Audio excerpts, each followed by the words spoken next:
یاره دا دي سنیانو ځان خپل یو کار جوړ کړی دی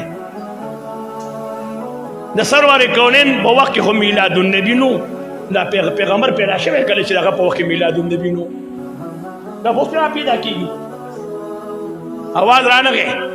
وای د سرور کونین په وخت کې ته ما ته وای قائد اعظم 1876 کې پیدا شوی دی او زه تاسو چې 1876 کې خود قائد اعظم میلاد نه دی شوی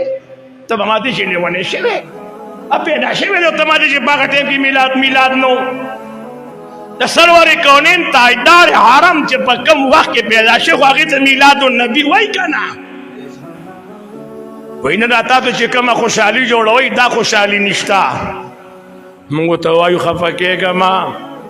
خوښ دې نه دی خوښ دې نه دی ها مو خو د یار د محبت د پاره په سونو خبرې جوړو چې د یار آقا او مولا خبرې پکې وشي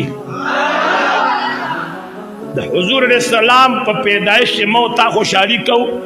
دا مون په خپل طبیعت کو کده دی الله حکم کړی دی आवाज رانغه الله د دې حکم کړی دی زما خو هغه چې څنګه کوم تا څه تکلیف دی مثلا تاسو دا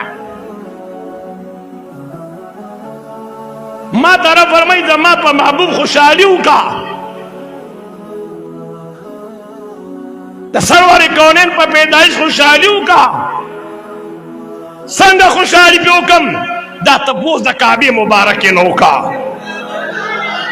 چې د سرور کونین په پیدایش باندې خوشحالي ستاره نشي د الہ العالمین جل جلاله د ذات شکر ادا کول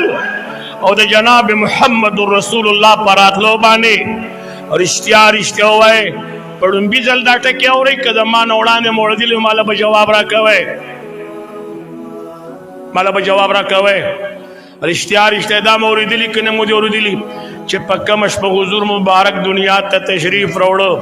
نو کعبه مبارک په سجده پریوته د کنه د پریوته आवाज رانغه په کعبه مبارک په سجده پریوته